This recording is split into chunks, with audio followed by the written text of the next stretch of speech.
appreciated me. And I appreciate the opportunity to take a tour around here in the historical sites. That was quite well done, and I greatly appreciate it. Having 4 direct ancestors that served in the Stonewall Jackson Brigade, I have read, I believe, about every book on Stonewall Jackson.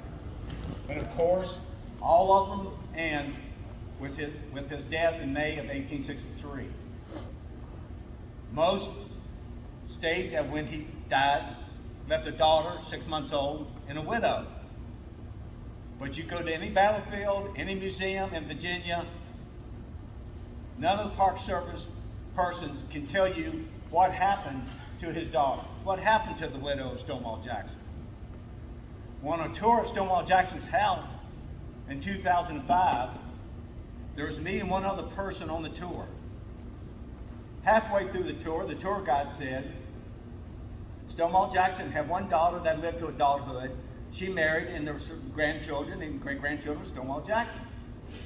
And immediately, the lady that was on the tour said, I'm aware of some of the descendants. I'm Stonewall Jackson's great-great-granddaughter. Well, I couldn't sit down because all the furniture was antique. So I said, do you think we could talk after the tour? Maybe I can find out more about the descendants of Stonewall Jackson. Well, we stepped out of the building. I said, what do you know about your lineage back to Stonewall? She said, Ron, I know nothing.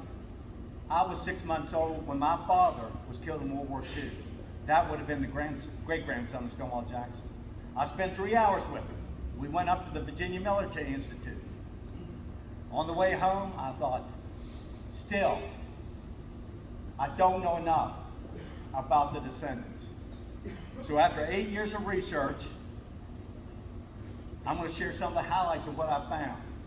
Not only detailed accounts of his descendants, his daughter, his widow, his 2 grandchildren, and the great-grandson killed in World War II, but how much, not just the South, but how much the North admired and respected Stonewall Jackson's, just about how they followed the descendants. In May 1867, 2 years after the war, a bazaar was held in Richmond, Virginia, to raise funds for a memorial to be placed in Hollywood Cemetery to the Confederate dead. Newspapers throughout the South, but also as far north as Maine and as far west as Colorado, printed the following. A wax doll in the Virginia Memorial Bazaar is inscribed with, presented by Julia, child of the South, daughter of Stonewall Jackson. Why would the people of Maine care about a doll that was being auctioned at a bazaar held in Virginia? Could it be because the doll had once belonged to the daughter of Stonewall Jackson? A news reporter, while visiting Virginia's Rockbridge Mineral Springs near Lexington, Virginia, in late summer 1869, upon seeing 38-year-old Mariana and 6-year-old Julia, wrote, Mrs. T.J. Jakson is visiting the Springs. She is a youthful and handsome widow, and her little daughter, a bright girl, attracts universal attention as the sole heiress of the illustrious hero of Chancellorsville and of 100 other battles. Now, I'm not sure about the 100 other battles, but think about that. This article was published in newspapers in Michigan, Wisconsin, Indiana, Illinois, and Washington, D.C. Less than 4 years after the war, and at the mere age of 6, Julia was receiving universal attention. Why? She was the only living descendant of apparently the much admired Stonewall Jackson. On October 26, 1875, 1 month before her 13th birthday, Julia and her mother arrived in Richmond, Virginia, at the invitation of the city for the unveiling of a statue honoring Jackson placed at Capitol Square. It was estimated that 50,000 admirers of Stonewall attended the unveiling ceremonies. making it the grandest demonstration ever witnessed in the city. Thousands of veterans were in attendance. When Julia and her mother ascended the stage, one of the members of the Stonewall Brigade, standing near the platform, asked Virginia's Governor James L. Kemper if it would be possible to have Julia introduced to her father's old brigade. Confederate veterans throughout the South, including Alabama, would have read in the papers or may have actually traveled to Richmond to witness what then took place, which was reported in newspapers nationwide. Quote, Governor Kemper came forward to the front of the platform, leading a slender little girl, as if instinctively conscious that something unusual, something to be forever remembered, was about to take place. Profound silence fell upon the multitude, and every eye was fastened upon the two figures, the stately and the shy, slender little girl by his side. Then the governor said simply, Comrades, let me present to you the daughter of Stonewall Jakson. Not a word was uttered. Not a cheer was given. The crowd of old Confederate soldiers gazed with the deepest emotion upon the delicate child of their great leader. Tears sprang to eyes that had not been moistened since the men in gray gathered around Lee at Appomattox. It was a scene worthy of the greatest painter's genius. Its description thrilled thousands of hearts far away from the statue, the child, and the veterans, unquote. Who funded the Richmond statue? The plaque beneath the statue reads, presented by English gentlemen as a tribute of admiration for the soldier and patriot, Thomas J. Jakson. The statue was funded not by any southern state, but by the people of England. In 1879, after Julia had completed her education at the Female Institute in Charlotte, North Carolina, Anna enrolled her in a school in Baltimore, Maryland, known as the Southern Home School.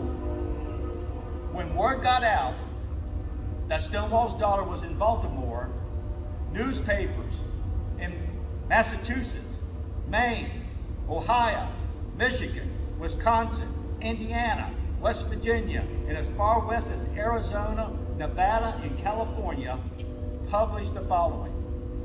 Quote, Julia Jakson, the daughter of Stonewall Jakson, a tall and graceful young woman with fair hair, a pretty complexion, beautiful large gray eyes, and gentle manner, is now a 16-year-old schoolgirl in Baltimore. Think about it. How many other 16-year-old girls in Maryland or anywhere else in the nation made the news simply for attending school? Their father was not Stonewall Jakson.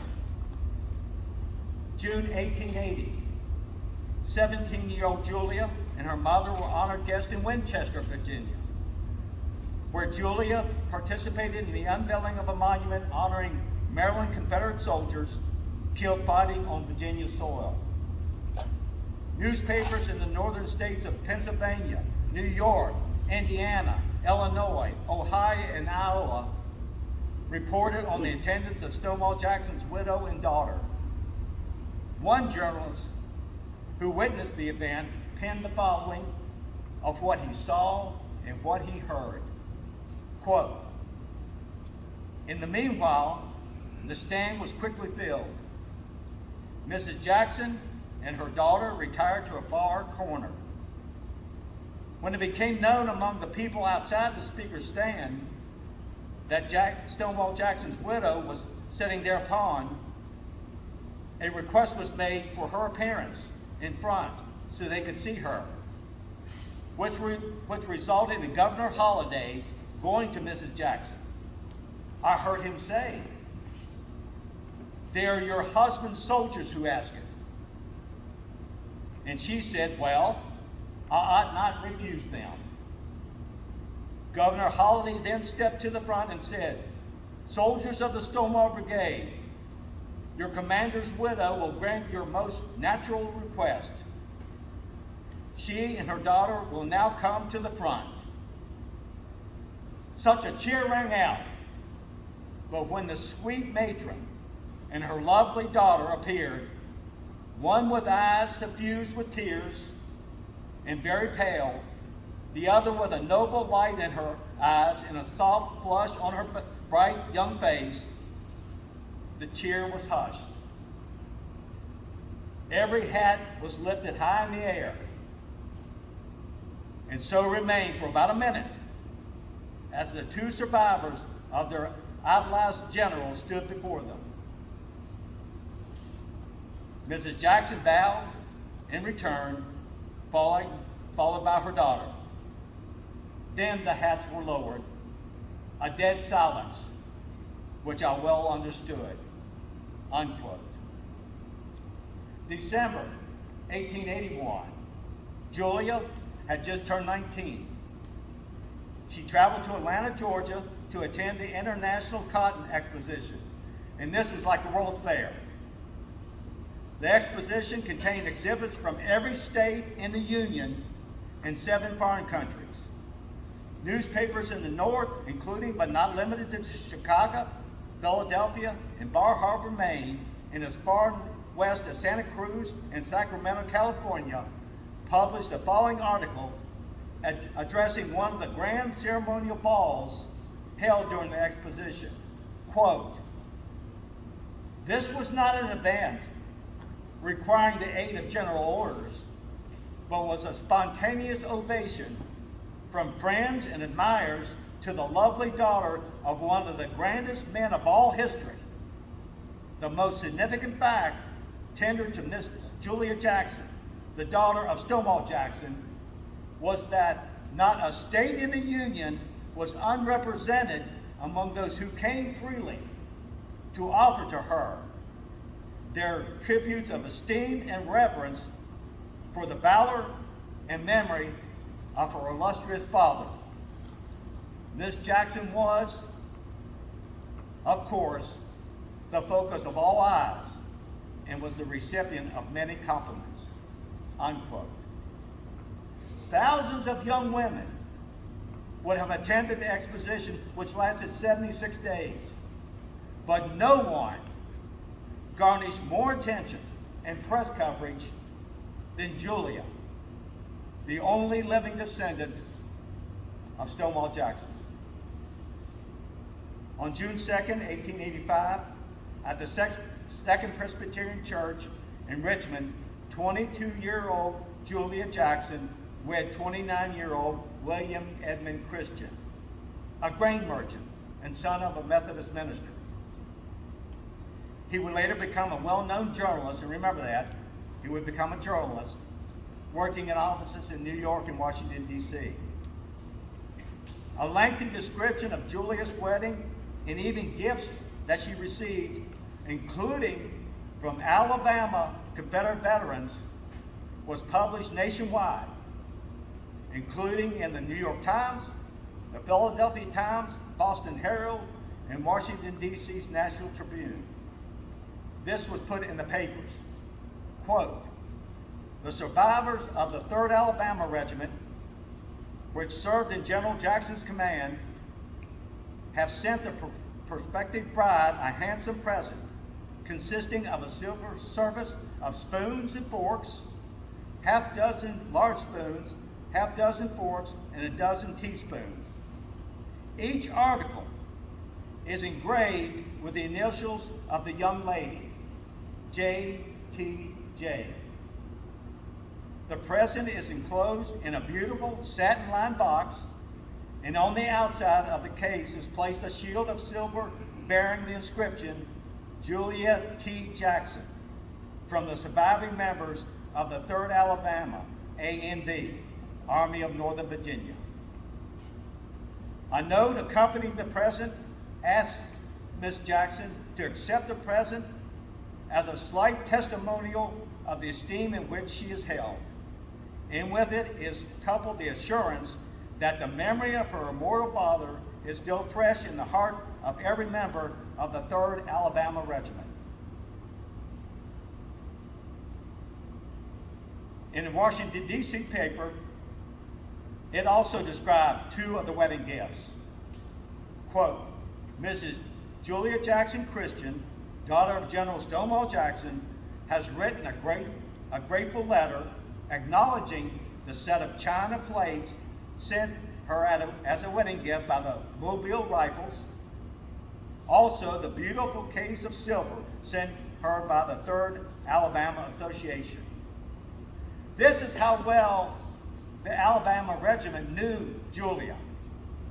They inscribed, I said, on the handles of that silverware, JTJ. When Julia was christened by her father, Stonewall, a week prior to Chancellorsville, he named his daughter Julia Laura Jakson. Julia after his mother. Laura after his sister. At the age of 14, Julia changed her name out of respect and honoring her father to Julia Thomas Jakson. Those men in Alabama knew that. So they rightfully described the right initials on that silverware. Because all the articles I ever read, newspaper articles, they only say Julia, the daughter of Stonewall Jakson, or Julia Jakson. Seldom did they use a middle name or middle initial, but those men knew it. That's how much they followed their commander's daughter. 2 years after her marriage, on June 5th, 1887, 24-year-old Julia gave birth to a daughter. The couple named their baby Anna Jakson Christian. Julia's second child, a son, was born August 29, 1888. The infant was named after his grandfather, Thomas Jonathan Jakson Christian. The family would call him simply Jakson. In the spring of '89, little Jakson, about 7 months old, experienced a long contracted illness. Julia wrote concerning her son, I have given the precious boy to God. If he spares his life, I shall try to direct his mind so that he may devote his life to the Master. I can only say, thy will be done. I have given him entirely to the Lord. Jakson would fully recover, but it would be Julia who remained in a weakened state. In July, it was discovered that she had contracted the dreaded typhoid fever. By mid-August 1889, Julia was bedridden with a fever. Her mother, Mariana, wrote, on the last day she spent with us, which was the little fellow's first birthday, she asked that he might be placed on the bed beside her. And she was so perfectly herself, as she said, Jakson, you are so sweet. And she smiled so fondly and tenderly upon him that we could not realize that those were to be her last smiles on earth.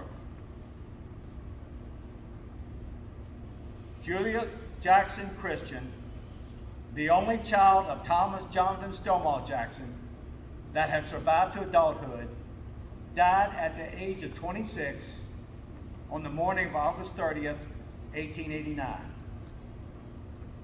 Hundreds of thousands, nationwide and in Europe, grieved at hearing the news. Julia's remains were laid to rest beside those of her father on September 1st on a Sunday morning in the Presbyterian Cemetery in Lexington, Virginia. The following excerpt was from an obituary that was run in several papers. No other reminder so sad could have come to the old soldiers or to the admirers of Stonewall Jakson as the death of his only child. She has always held a place in their esteem and has excited an interest and commanded a respect from the Confederate veterans which has been accorded to no other person outside of the Army itself. Julia's husband, out of love and respect for his wife, changed their daughter's name from Anna to Julia. William Edmund Christian never remarried. William Christian died in 1937 at the age of 80. His headline in the newspapers ran nationwide: William Edmund Christian, son-in-law of General Thomas J. Stonewall Jakson, was buried Sunday by the side of his wife, Julia Jakson Christian, in the crypt under the Jakson Monument in Lexington Cemetery. When Julia died in 1889, the nation's attention and news media would focus even more so on Mary Anna, the widow of the admired Stonewall Jakson. In 1897, newspapers reported that Anna traveled to Montgomery, Alabama to participate in decorating the graves of Confederate veterans. Anna would be honored by 5 United States presidents: Chester Arthur, Benjamin Harrison, William McKinley, Theodore Roosevelt, and William Howard Taft. This in spite of the fact that Presidents Arthur, Harrison, and McKinley were Union officers during the war between the states. The following incident involving President McKinley and Mary Anna was reported nationwide.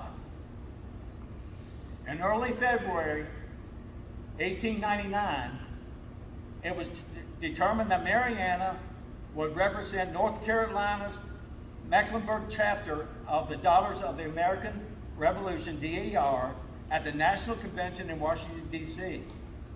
During the DAR conventions, the participants are always invited to a reception at the White House. President William McKinley and his wife would welcome the delegates. Mrs. McKinley suffered from epilepsy. At all White House receptions, she would remain seated with hands covered to prevent any visitor from attempting to shake her hand. This was printed in the papers nationwide. Quote, an officer standing near the president asked each name as they came along in single file. When asked her name, Mary Anna replied, Mrs. Jakson. A delegate, a North Carolina delegate standing behind Mary Anna, promptly leaned over and said, Mrs. Stonewall Jakson. With the hearing of that name, the president took her by both hands and said, Mrs. Jakson, I have long desired to meet the widow of the great General Stonewall Jakson. Leaning over to Mrs. McKinley, who sat in a chair by his side with a corsage covering her hands, he said, Dear, this is Mrs. Stonewall Jakson. Mrs. McKinley drew her hands from under the bouquet and said, Mrs. Jakson, I am delighted to meet you. After which she presented to Anna the bouquet of ballots that she held. The president then said to Anna, Mrs. Jakson, won't you honor me by receiving with us behind the lines? Mary Anna declined. A second incident took place involving a United States president 5 years later, December 1904. Teddy Roosevelt was president. Every year, some years prior and years later, but every year, the President of the United States was authorized to nominate 10 young men to the West Point's United States Military Academy. One requirement, the boy's father had to have served in the U.S. military. In December, a Georgia congressman approached President Roosevelt and suggested that he may want to consider nominating to West Point a youngster who was attending the Georgia Military Academy for Boys, located near Atlanta. President Roosevelt asked where the boy's father had served in the military. The congressman responded that the boy's father was a journalist. He had not served in the military. When Roosevelt was told that the father was not a veteran, he stated he could not appoint the boy to the academy. The congressman then said, "Mr. President, please hear me out. The young man that I believe you should nominate to the United States Military Academy is the only grandson of Stonewall Jakson." Teddy Roosevelt rose from his chair and said, "To hell with the regulation, and if I can get the blood of Stonewall Jakson in the U.S. Army, I will do it." That hit the press nationwide. North and South applauded the decision. So much so, a New York paper printed the following, quote, "The appointment of Stonewall Jackson's grandson to West Point will be heartily approved in the North as well as the South. The fame of the young cadet's grandfather belongs to the whole country and not to any one section of it. His military genius is admired by Northerners equally as much as by Southerners. Long since the bitterness caused by the Civil War disappeared, President Roosevelt has done well to emphasize this fact by appointing to West Point the grandson of the famous Southern hero, whose military genius is admired by all Americans." Weeks after nominating Stonewall's grandson to West Point, President Teddy Roosevelt toured the South. I don't blame him. Was in Charlotte, North Carolina, where Mariana lived. A reporter with the New York Times penned the words of President Roosevelt's speech when he addressed a crowd of hundreds who had gathered in Charlotte. The following words uttered by the president were published nationwide. Quote, "As I got down off the train, I was greeted by one citizen of North Carolina, and I know that neither the governor, the mayor, nor the senators will blame me for what I am going to say, whose greeting pleased and touched me more than the greeting of any man could have touched me. I was greeted by the widow of Stonewall Jakson, and we of this united country have a right to honor each American who fought in the Civil War, whether they wore the blue or whether they wore the gray. The valor shown alike by the men of the North and the men of the South as they battled for the right, as God gave them to see the right, is now part of what we, all of us, keep with pride. It was my good fortune to appoint to West Point the grandson of Stonewall Jakson." The speech of unity was a mere 40 years after the war between the states.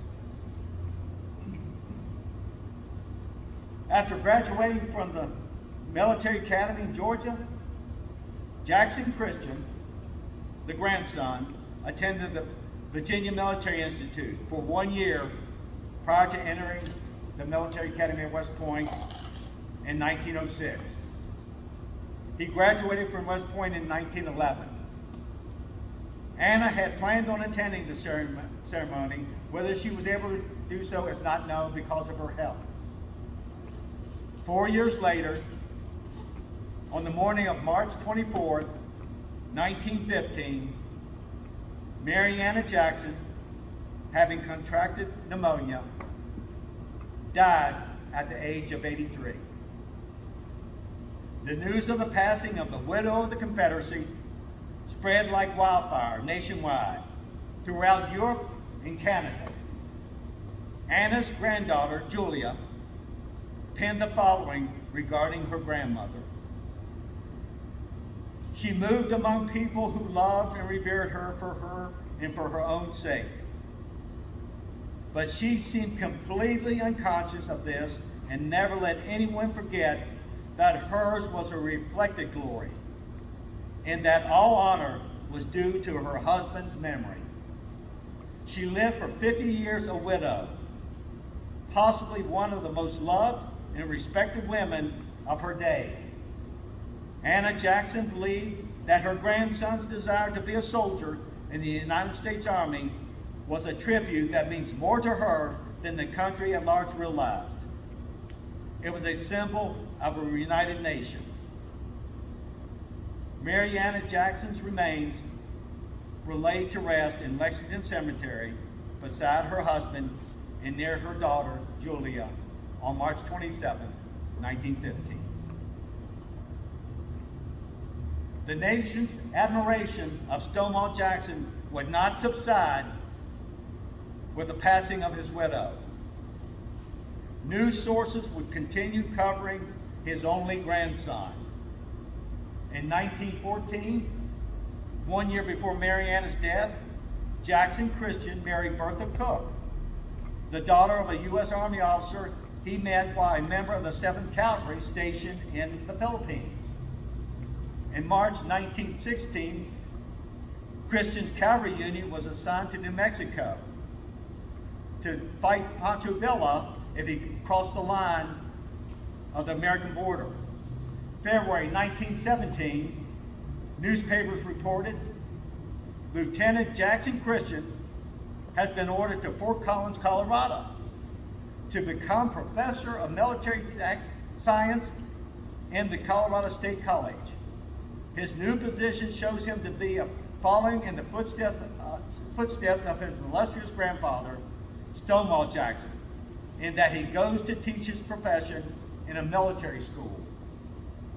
In 1918, Jakson transferred from the cavalry to field artillery and was selected to attend the War College in Washington, D.C. January 1919, Christian was assigned to Cornell University in New York once again as an instructor of military science and tactics. Due to his extensive knowledge of field artillery, Christian in 1921 published a 251-page textbook entitled Mounted Instruction for Field Artillery. June 1927, newspapers nationwide reported that Major Jakson Christian was assigned a third professorship at another distinguished university. The blood of Stonewall Jakson continues in our military service. Major Thomas Jakson Christian, appointed head of the Department of Military Science and Tactics, University of Chicago, as a grandson of the famous Confederate leader. Jack Christian would leave Chicago in July 1933 when selected for a second time to the Army War College. In 1939, Christian was assigned executive officer at the United States Military Academy, West Point.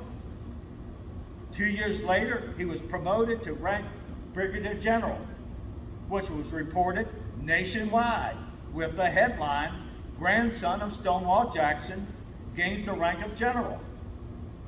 On September 23, 1941, at the age of 50, Christian's wife, Bertha, died from experiencing a severe stroke, leaving her husband of 27 years, a 25-year-old son stationed in the Philippines, and a 23-year-old daughter. 5 years of Thomas Jakson retired in August 1948 after serving 37 years in the United States military. 4 years following retirement, the only grandson of Stonewall Jakson died from a heart attack at the age of 64. His death was reported nationwide. 5 years after Christian's death, the West Point Alumni Federation published in its quarterly a detailed account of his military career. The publication ended with the following tribute. Throughout his service, Jack was the recipient of numerous commendations, testifying to his generous and unselfish attitude in his wholehearted cooperation under varied and difficult conditions. He was a gallant gentleman in every sense of the word, always cheerful and invariably kind, thoughtful, and considerate of others. We who were privileged to know Jack Christian loved him. This account was written by West Point classmate William M. Blunt, the great-grandson of Francis Scott Key. Jack Christian's sister, Julia Christian Preston, wrote several years after her brother's death, "I was a contented child who accepted without question the fact that my brother Jack, that all the kinfolk called him Jakson and looked for him to be a second Stonewall, was the chosen one. I shared this belief and adored him, not only as the chosen one, but because he was so lovable. In all the years that we were separated, neither one of us wavered in our love for one another." Julia Jackson Christian Preston, the only granddaughter of Stonewall Jakson, died at the age of 104, September 1991. When Julia died, she was survived by 3 daughters and a son. Her husband had passed in 1957. Although Stonewall's grandson had a masterful military career, it would be his son, the great-grandson of Jakson, named Thomas Jonathan Jakson Christian Jr., born August 1915. In my opinion, he possessed, even more so, both the physical and leadership attributes of his famous ancestor. In February 1935, the Associated Press reported on the appointment of Stonewall Jackson's great-grandson to the United States Military Academy, West Point. Quote, "Thomas Jackson Christian Jr., the great-grandson of General Thomas Stonewall Jackson, noted Confederate leader of the Civil War, was appointed today to take the entrance examinations for admission to the Military Academy at West Point. President Roosevelt made the appointment." No, not the Franklin Roosevelt, not Theodore. In March 11, 1935, in the edition of Time, the magazine ran the following regarding the 19-year-old's appointment. "Great was the pride of handsome, serious-minded cadet-select Thomas Jonathan Jackson Christian Jr., the only living great-grandson of one of the Military Academy's most famed graduates, Thomas Jonathan Stonewall Jackson, Lieutenant General, Confederate States Army." That was in Time magazine in 1935. How many of the other 665 cadets who were admitted to the United States Military Academy in 1935 gained national attention? They were not the great-grandson of Stonewall Jackson.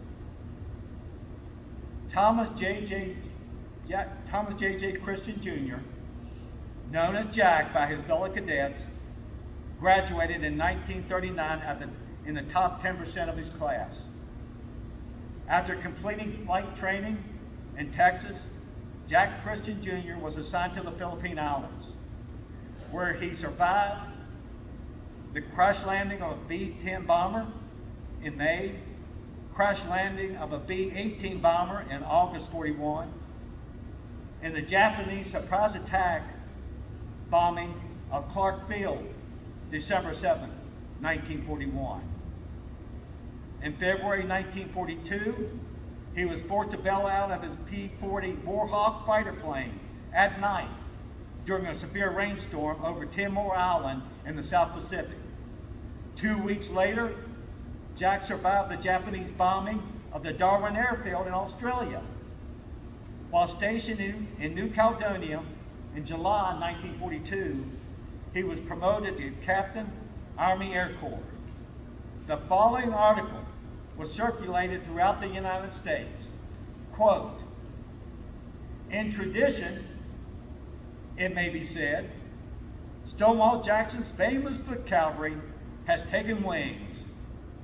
The tradition is borne by the Confederate leader's great-grandson, Thomas Jonathan Jakson Christian Jr., recently promoted to the rank of Captain, Army Air Corps. 1 month after his promotion to captain, Jack's squadron was ordered to Guadalcanal to assist in the defense of Henderson Airfield. 4 months later, United States newspapers from Texas to Pennsylvania published the following. Major Thomas Jonathan Jakson Christian Jr., great-grandson of General Stonewall Jackson, the distinguished Confederate leader, has been awarded the Silver Star for gallantry in aerial action in the Solomon Islands and Guadalcanal. During aerial combat in the Solomon Islands, the Army Air Corps flew P-40 Airacobras fighter planes. Unfortunately, they were no match for Japanese Zeros. While returning to Henderson Field on August 30th, after a strafing field combat mission, Jack was attacked by Zeros. After landing on the airfield, Jack discovered that his P-400 was so riddled with bullet holes, it had to be written off for parts. He had named his fighter Margie Lou 1 after his Texas sweetheart, who he had met during flight training in Dallas, Texas. After logging over 60 hours of aerial combat, Jack Christian returned stateside, where on January 1943, he married Margie. In late 1943, Jack departed for England to the European theater in command of the Army Air Corps Fighter Group, assigned to escort heavy bombers into Belgium, France, and Germany. The fighter group would fly P-47 Thunderbolts. February 1944, Jack received a letter from Texas informing him that he was a new father. A daughter was born January 31st. The couple named the baby Llewellyn. By the 1st of June 1944, Colonel Jack Christian had led over 30 combat missions in his P-47 Thunderbolt. On the morning of June 6th, the D-Day invasion of Normandy had commenced. Jack and other members of his squadron would now be piloting the recently assigned P-51 Mustangs. At 06:30, Jack led the squadron over the English Channel into Normandy, scanning the air to intercept German aircraft. At precisely the same time that Stonewall Jackson's great-grandson was flying overhead, the United States 29th Infantry Division hit Omaha Beach, spearheaded by the 116th Infantry Brigade. The brigade's lineage is traced back to the Army of Northern Virginia's 1st Brigade, forever known as the Stonewall Brigade. By the month of August 44, Jack had flown over 70 combat missions in Europe. On the afternoon of August 12, 44, Colonel Jack Christian held a briefing prior to the bombing mission of a railroad yard in northern France. Jack shared his concerns with his groups, dive bombing accuracy. He told his pilots he would be leading this mission. Jack stated, "We are releasing our bombs too high. We're not coming close enough to the target. Not holding on the target long enough before releasing our bombs." At 14:03 in the afternoon, Colonel Christian and 24 P-51 Mustangs, each carrying two 500-pound bombs, lifted off toward the English Channel on a southeasterly heading toward Arras in northern France.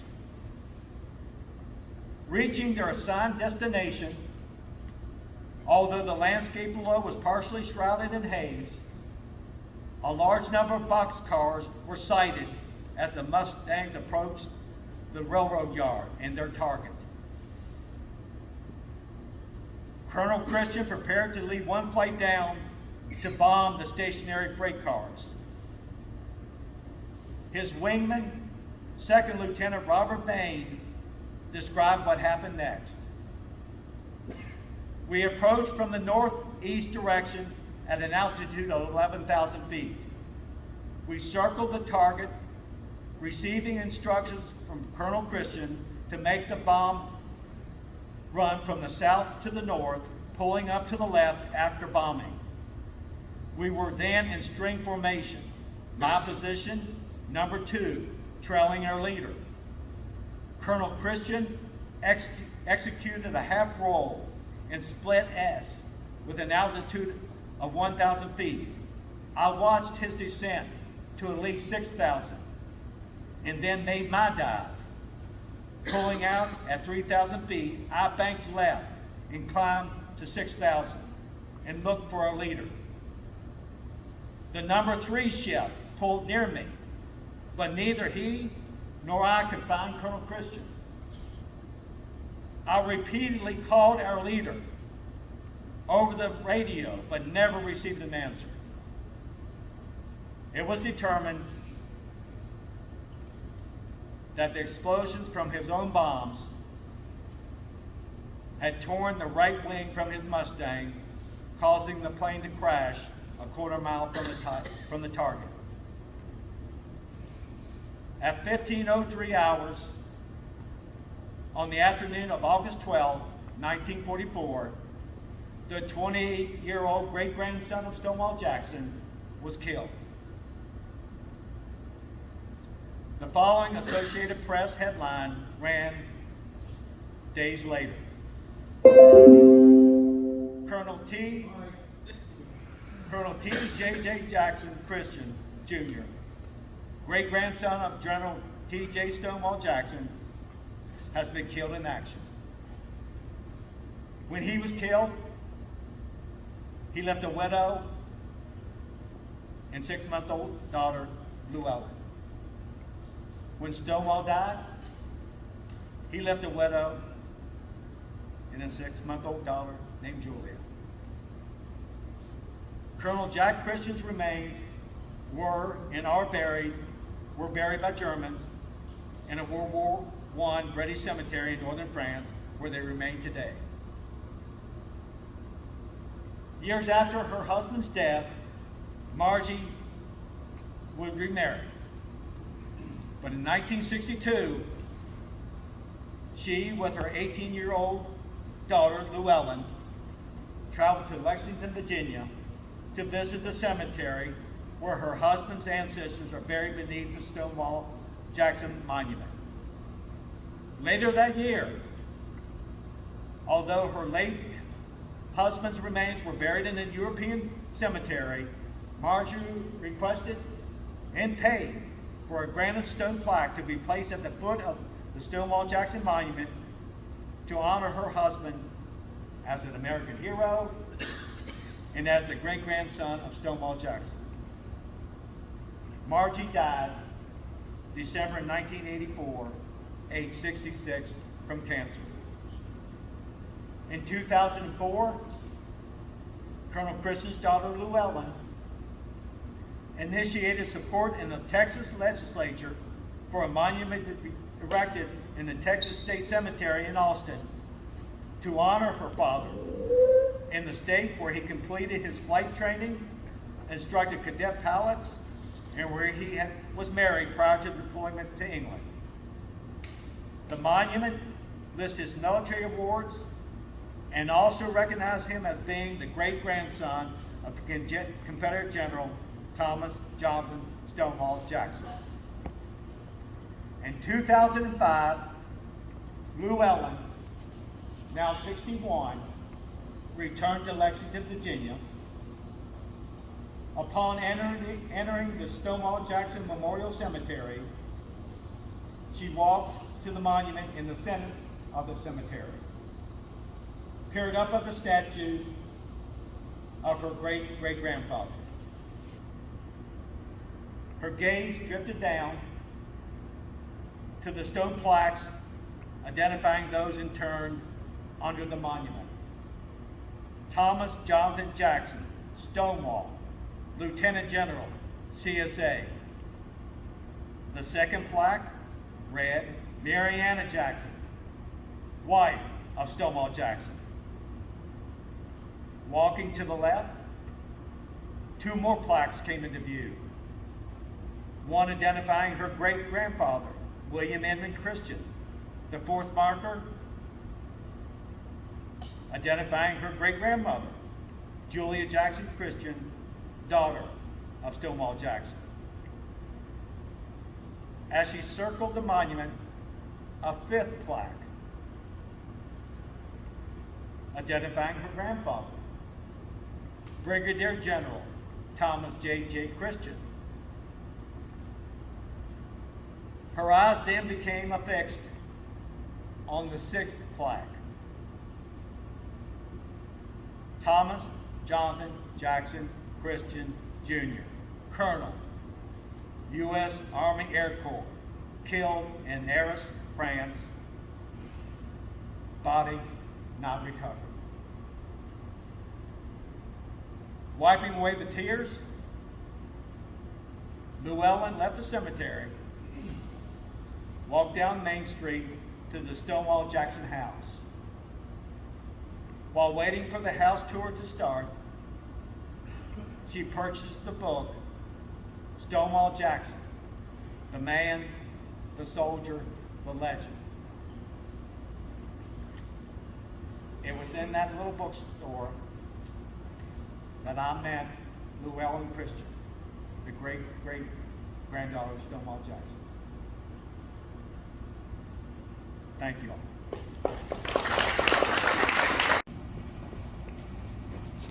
They can tear down all the statues they want to,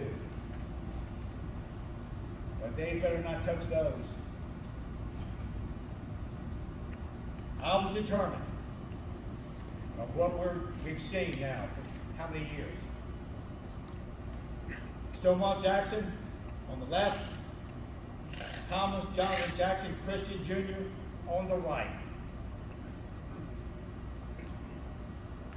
If you buy my book, even if you don't buy it, I will show you photos of Thomas Jonathan Jackson that I took that statue. They're bronze statues, 7 foot high, 500 pounds each, that are going to go on my private property in West Virginia.